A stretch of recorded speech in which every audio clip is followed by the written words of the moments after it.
Macarons have a reputation for being almost impossible to make yourself, but I promise with this recipe you'll nail it.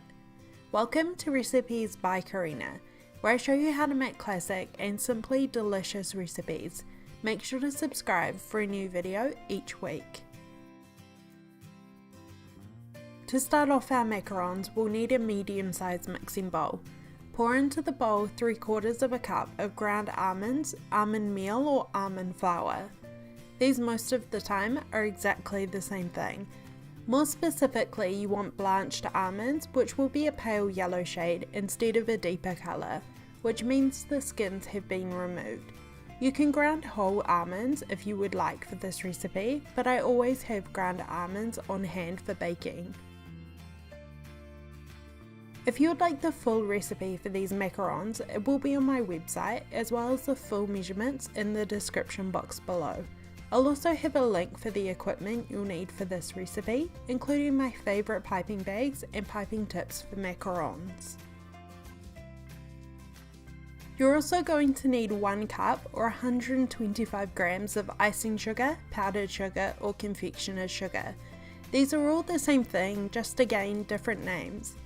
You'll notice I give the ingredient measurements in metric and imperial, grams, cups and ounces, because I know everyone uses different ways of measuring. Here is the first tip I have for you when making macarons. You need to add the sugar and ground almonds to a food processor. This, as well as removing clumps, will grind down any large pieces of almond that may have made its way into the bag. It's also a super easy way of mixing the dry ingredients together. If you don't have a food processor and you want to make macarons, I would strongly advise you to get one. Mini ones work perfectly, they're not too pricey and so versatile for making sauces, emulsions and finely chopping things. If you don't want to get one, the other option is using a finely meshed sieve, but you may still run into problems not getting the right texture with this. Pulse the machine a few times, just enough until you can see the sugar and almonds are combined. Remove the lid and pour the ingredients back into the bowl. Set to the side while we prep the egg whites. One great thing about macarons is they're naturally gluten-free and you can also easily make a dairy-free filling. So if you're looking for something that can fill those two food restrictions, macarons are always a favourite choice. In 2 bowls, divide 2 whole eggs, placing the yolks into one and the egg whites into another. I find it easiest to switch the egg between the 2 sides of shell to divide it, but if you're not too great at this, crack the egg into the larger bowl, then simply scoop out the egg yolks with your hands. As long as you're gentle, they shouldn't break apart. Alternatively, you can use an egg separator. There are a ton of different ones, but they do work well. Cover your egg yolks and place them into the fridge to use later. Either add them to scrambled eggs or you can use lemon curd, which is a perfect filling for your macarons. Pour your egg whites into a large bowl if you're using a hand mixer or the bowl of your stand mixer. Making a meringue by hand is very difficult and time consuming, so I would recommend to use some kind of machine for this. Start to beat the egg whites on medium or high speed until they get frothy, usually about 30 seconds or so. Add a large pinch of salt, about half a teaspoon's worth, to the egg whites and continue to beat on a high speed until they become opaque, basically until you can no longer see through them. We're going to make a meringue here, a mixture of egg whites and sugar whipped together. Measure out 1/4 cup or 50 grams of white granulated sugar. While your mixer is on high speed, slowly start to sprinkle in the sugar. We don't want to add it all at once, as this can cause the egg whites to collapse. As the sugar is incorporated, you should start to see the egg whites become whiter, fluffier and shinier. These are all great signs. After a few minutes, when your meringue is at the soft peak stage, this means when you remove the beater from the egg whites, a peak forms, but the tip falls back down. Add your flavourings and colours. For this recipe, I'm sharing with you how to make strawberry macarons, but you could easily change that to lemon, orange, almond, mint or anything else. I'm adding a teaspoon of strawberry essence and a few drops of red food colouring. Important tip with colouring is stick to gels. These are stronger in colour, don't fade while baking, and won't change the consistency. Beat again on high speed for 2 to 4 minutes until your meringue is at the stiff peak stage. This peak should form when removing the beater, but the tip shouldn't fall down. Also, you should be able to tip the bowl on top of your head or just upside down without any falling out.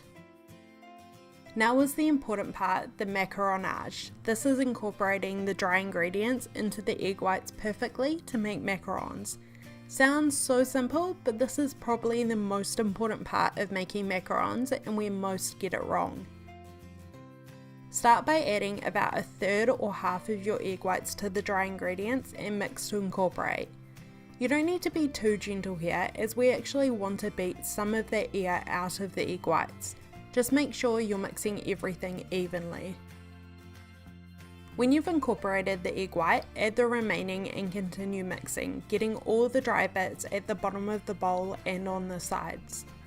You'll notice at this point the mixture is quite thick. What we're trying to do here is continue mixing, removing the air from the egg whites. This causes the consistency of the batter to thin down. The hard part is getting it perfect. Overmix and you'll need to start again. Check the consistency every 3 to 4 mixes. You'll see here when falling off the spoon, it kind of comes down in clumps. This is too thick. We want it to mimic the classic flowing lava. But what does that actually mean? Flowing lava isn't a great way of describing something, as most of us don't know exactly what that looks like, but let me show you. You want to be able to make figure eights with the mixture. You want it to slowly flow off the spoon but not break apart. This needs the smallest amount more mixing as it keeps breaking. A few more mixes and it's perfect. The only way you're going to get macarons perfect is by making them a few times. I've had my fair share of failed batches. Have this video open when you're doing the final mix and check the consistencies match up. That's my best advice for you. Scoop your macaron batter into a piping bag fitted with a round tip. I'm using a Wilton number 12 tip, but anything that's about 1/4 of an inch or 1/2 centimeter will work. Pipe your macarons onto a lined baking sheet. It's important not to use any grease with these. To stop the macarons moving around on the tray, pipe a dot onto each corner to stick the paper down. There's fancy sheets you can buy that have pre-drawn circles to get your macarons even. Of course you can use these, but it's pretty easy to get them right without.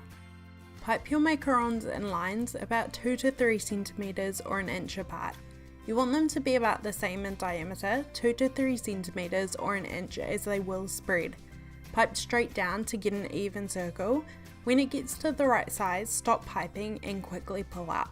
There will be a small tip on the macaron, but this will fall down as they settle. Next important tip when making macarons is to tap the tray. Don't forget this step. Wrap it on the work surface about 5 times. This helps remove any air bubbles as well as spreads the macarons. Let them rest at room temperature for about 30 minutes or until you can touch the tops without sticking. This means it has formed a skin. Skip this step and your macarons are far more likely to split at the top and not have perfect feet.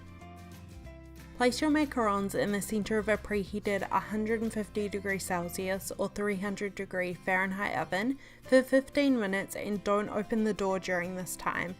Let them cool completely before filling. They should peel easily off the baking sheet. There are many different fillings you can choose for your macarons depending on what flavour they are: buttercream, ganache, lemon curd, or even a fruit preserve. I'm sharing with you how to make a simple and easy vanilla buttercream, which will pair perfectly with these strawberry macarons.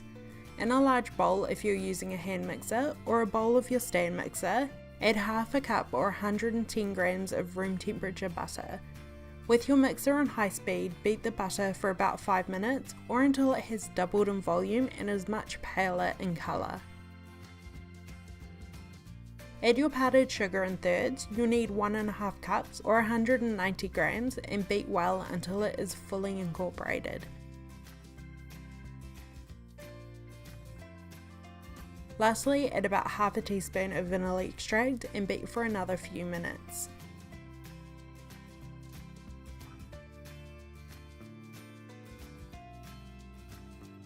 Pipe about a tablespoon's worth of buttercream or any other filling you've decided to use onto half of your macarons and top with the second half, pressing down until the buttercream comes to the edge. These are best the day after you make them, but there are no rules. Please let me know any other flavours you would like to see a recipe of in the comments below, and remember to subscribe for a new video each week. Thank you for watching, and I will see you on my next video.